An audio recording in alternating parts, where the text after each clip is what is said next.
So Manchester City have come in for Lucas Paqueta, our star boy now, one of our best players. Apparently they've come in with talks of a £70 million bid, which West Ham are going to be rejecting, wanting at least 85, and that could even be rejected. They want a lot of money ahead of a clause. He's got a release clause next season of 85 million. I mean, Nick, this could be potentially disastrous. After selling Rice, we sold Paqueta, mate.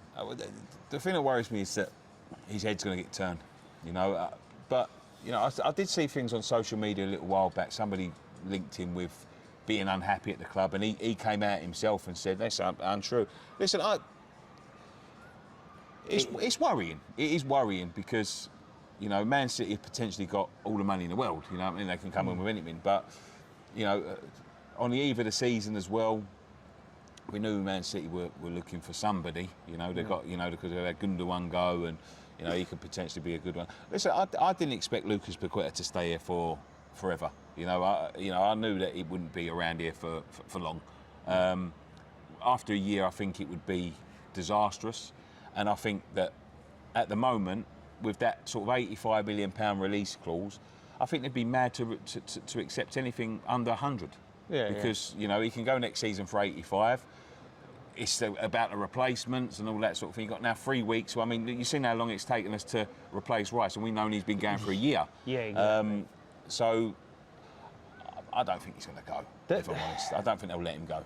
The thing is, I think apparently he's changed agents now, which we saw what happened when Scamacca changed agents. He didn't stay around too long. That can often, new agents can often want to push that move so they can get that money from, they'll get a percentage of the sale. But the thing is, I think this it's definitely going to turn his head. It's going to unsettle him. When the treble winners, the best team in the world, come in for you, right, and you have the opportunity to go and play for them and play for Pep Guardiola, who I think is the best manager in the world, that's definitely going to be unsettling. And I think when you add the other factor in is we've just had a relegation battle that he's been a part of. Yeah, we won a trophy, but for the most part of the season, it was a pretty miserable experience right here. Yeah.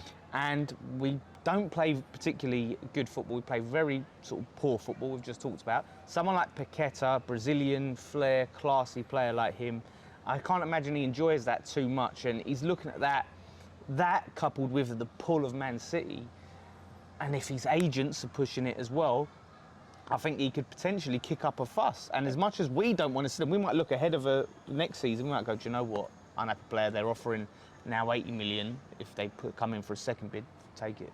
No, I don't think they'll take it. Especially when he's got an 85 million clause next year. And this is either going to do one or two things to Lucas. Yeah, this is either going to make him think, fuck this club, I don't want to be here, kick up a fuss and all that. Or if West Ham are, and I think they should be, because they're, as me and Ryan was having a discussion on the way here, and they're happy to sign these contracts. So they have to honour them to a certain extent. He's got a 2-year deal with us in principle before he can leave. Yeah. Right. So West Ham should stand firm and say absolutely not. But they need to get him in the office and say, Lucas, look, we know what the situation is. We know that's a big pull.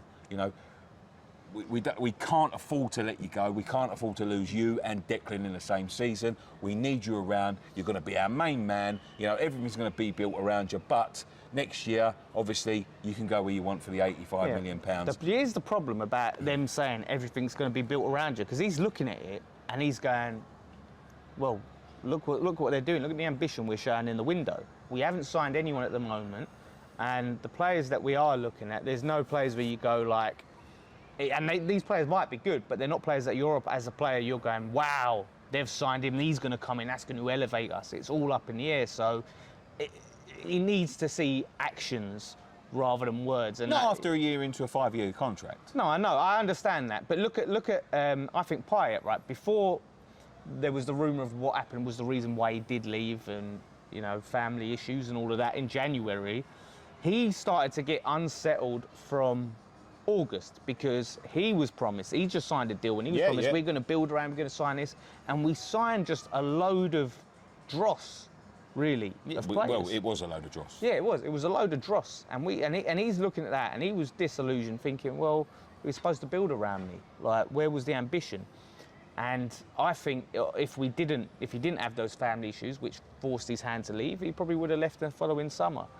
So after signing a new deal the previous summer. So it's weird. Are you a bit concerned that, I mean, look, there's been nothing come out that says Paqueta does want to leave. There's been some reports that says that, yeah, he's going to push to move to Man City, but it seems it feels a bit sinking ship because we've had Rice leave, Scamacca's left, Creswell wants to leave, there's talks of Antonio wanting to leave. It's weird, like we've sort of struggled to sign players and we're struggling to keep players. I honestly think, and I'm not just saying this because, you know, I'm not a huge fan of David Moyes', you know, football-wise. I can't help but to think this is a backlash of him staying on, you know, and you know, Scamacca, like, you know, if you want to listen to reports, he was very unhappy with the way we played football, the way we set up around him, which, you know, we had the same problem with Haller, and like I was very critical of Haller, but it was working, you know. And last season you can be very like critical and say, well, it didn't work, so why would we still doing the same thing?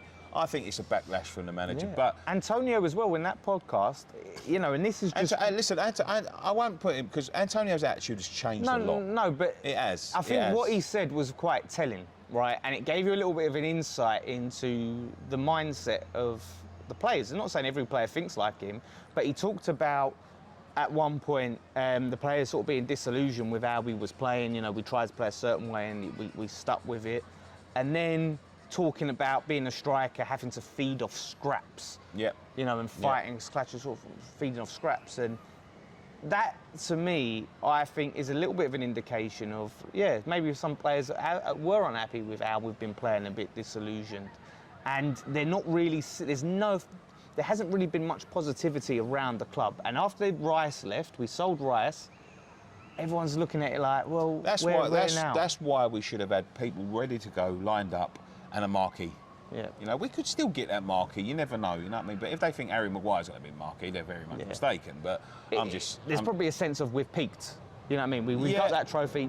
That's it. It's all downhill from here. And I'm just saying. I think that could be the perception of players of why they want to leave. Is what am I staying here for? What's the pull? It's a bit weird. It's a bit weird, but we'll have to see what happens when the new players come in. I personally don't think he'll leave. I don't think they'll let him go. Whether he's going to kick up a fuss or whatever, I still don't think they'll let him go.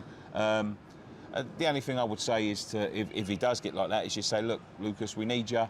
Get us to January, and we'll look at it again in January. You know, and that's probably maybe the best you can get out of him. Who knows? Who knows the situation? But we're going to keep our eye on it, and you know, bring you updates if they come and whatever. But you know, we don't deal too much with rumours. Yeah, you know what I mean? No. We don't deal too much with rumours or in the know. You know, when it breaks, we'll bring it. Yeah, we just give our reactions to the stories that come out and how we feel, and you take everything with a pinch of salt. But we'll see. You know, if Paqueta is still a West Ham player at the end of the window, that's why I just want the window to close, see what we got, see what see what we haven't got. But we'll keep you up to date with everything coming into the season. Fan cams, all of that stuff. Friday night pints, and maybe the return. Fan cams. Maybe the return of a popular show that we haven't done in quite a while, so keep tuned for that. Yes, absolutely. So thank you all for watching. One thing left to say, come on you Irons.